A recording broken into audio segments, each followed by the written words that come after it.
Hello friends, ಇವತ್ತು ಒಂದು healthy tea ಮಾಡ್ತಾಯಿದ್ದೀನಿ. ಸೊ ಅದಕ್ಕೋಸ್ಕರ ನಾನು ಒಂದು ಸ್ವಲ್ಪ ಅರಿಶಿನ, ಒಂದು ಸ್ವಲ್ಪ ಹಸಿ ಶುಂಠಿ, ಒಂದೆರಡು ಲೆಮನ್ ಗ್ರಾಸ್ಗಳನ್ನು ತೊಗೊಂಡಿದ್ದೀನಿ. ಸೊ ಇದು ಡಾರ್ಜಿಲಿಂಗ್ ಟೀ ಪೌಡ್ರು. ಸೊ ಈ ಎಲ್ಲ ದಿನಸುಗಳು ತೊಗೊಂಡು ತುಂಬ ವಿಂಟರ್ ಸ್ಪೆಷಲ್ ಟೀ ಮಾಡ್ತಾಯಿದ್ದೀನಿ. ಸೊ ಮೊದಲನೇದಾಗಿ ಒಂದು ಪಾತ್ರೆಯಲ್ಲಿ ನೀರಿಟ್ಕೊಂಡು ಶುಂಠಿ ಮತ್ತು ಅರಿಶಿನವನ್ನು ಕುಟ್ಬಿಟ್ಟು ಹಾಕ್ಕೊಂಡಿದ್ದೀನಿ. ಅರಿಶಿನ ಆರೋಗ್ಯಕ್ಕೆ ತುಂಬ ಒಳ್ಳೆಯದು, ಶುಂಠಿ ಸಹಿತ.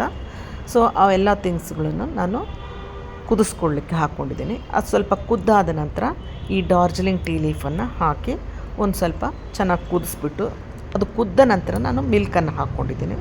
ಸೊ ಮಿಲ್ಕ್ ಹಾಕ್ಬಿಟ್ಟು, ಸೊ ಈಗ ಎಲ್ಲ ಚೆನ್ನಾಗಿ ಕುದ್ದಾಗಿದೆ. ಸೊ ಇದನ್ನು ನಾನೀಗ ಸೋಸ್ಕೊಳ್ತಾ ಇದ್ದೀನಿ.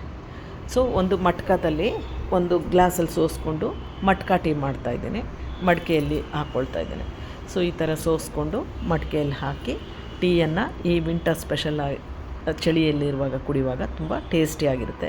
ಸೊ ನೀವು ಒಮ್ಮೆ ಹೀಗೆ ಅರಿಶಿನ ಮತ್ತು ಶುಂಠಿ ಲೆಮನ್ ಗ್ರಾಸ್ ಹಾಕಿ ಟೀ ಮಾಡಿ ಟೇಸ್ಟ್ ಮಾಡಿ ನೋಡಿ, ಲೈಕ್ ಮಾಡಿ, ಶೇರ್ ಮಾಡಿ. ಹೇಗಿದೆ ನೋಡಿ, ಕಲರ್ಫುಲ್ಲಾಗಿದೆ. ಬಾಯ್ ಬಾಯ್, ಥ್ಯಾಂಕ್ ಯು.